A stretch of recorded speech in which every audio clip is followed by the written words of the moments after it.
Well, good morning, everybody. I think as so many people have spoken about this morning, and we hear this all the time said about India, that what really powers the Indian engine, as it were, is the entrepreneurial spirit of this country, especially of its great middle class. And so many of you here today are innovators, entrepreneurs, people who believe in a sense that if there is talent and opportunity, then you can turn your dreams into something concrete. That said, while till a few months ago when President Obama was here, India's business leaders were put on display as a metaphor of pride, why is it today that the mood in the country seems so different? There's a sense of churn, there's a sense of concern, especially in what's called corporate India. There is, and many of its top business people have expressed a lot of concern about where India is headed. Are we too quick then when we use cliches like the Great India story, both to celebrate it or attack it? Where is enterprising India headed in today's environment of self-flagellation? Well, with me is one of the foremost thinkers of the world, somebody I've had the honor of speaking to quite often in the past, Professor Amartya Sen. You arrive here in a season of scams. That's what it's being called. It's not winter, it's the season of scams. It isn't the reason why I arrived here. No, I wasn't suggesting that. Yeah.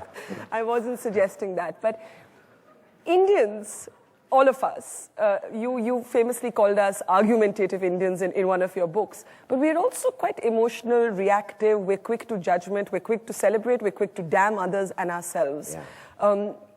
When you come here and you see all the headlines being about one corruption scam after another, does it make you question, in a sense, the image of India outside India, the basis for meritocracy to have its weight? Does it make you apprehensive?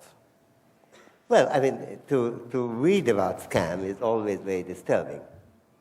And there's no question that it's certainly not one that makes one feel comfortable about many things one took for granted. Having said that, I think it's very easy to overestimate the impact of that.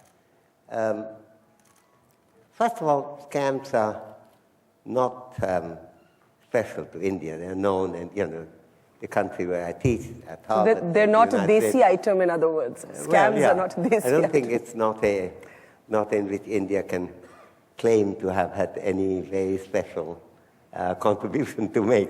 Scams exist in the world, and there's a lot of them in the United States too. I think the second point to recognize that it isn't that the scams were unknown in the history of the country. First of all, the scales are larger. For everything, the scales are larger now. Secondly, the media and publicity is much greater now. Which is a plus point. Another plus point is, given the interactive, confrontational politics of India, these are played up. And it's quite right, it should be. I don't agree with the opposition's rhetoric at the moment on what the Prime Minister may or may not have done. But I can see that it's the role of the opposition to press the point. And of course, that makes it exaggerated, but at the same time, that's the way to deal with it. If we believe that democracy can cure problems, it's mainly because it's confrontational. So in a sense, you're suggesting that the impact on India or India's image is overstated, exaggerated, but perhaps overstatement is necessary to draw attention to the core issue of this particular telecom scam or the Commonwealth Games scam and so on. Well, I think it depends on to whom it is news, There is, if you went around generally, you would hear a certain level of a kind of almost cynicism about everyone making money and so forth. And that story goes round and round, so that in some ways, at one level, it seems like a confirmation of that. At another level, it's not something that absolutely makes one surprised.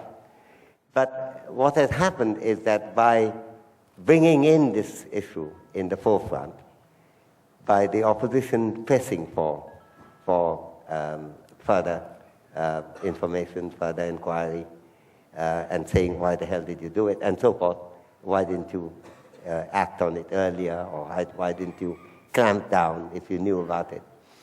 And by the government also taking a positive position as to, let's discuss what we have done, and the country can judge our record.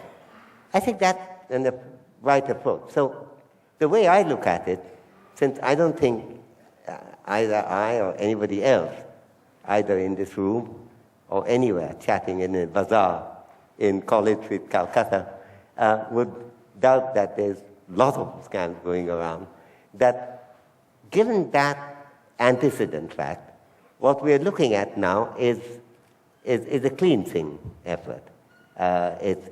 Some people are exposed, some people are maybe brought to books, some people may be falsely accused, and they would be able to establish that.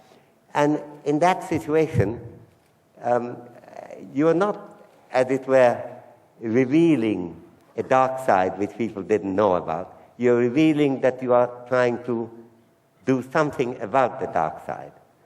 And that's a positive thing. So that's, when I began by saying the 3 points, that would have been the third point I was going to make, that you have to see it dialectically. Where exactly is it placed in the minds of the Indian public?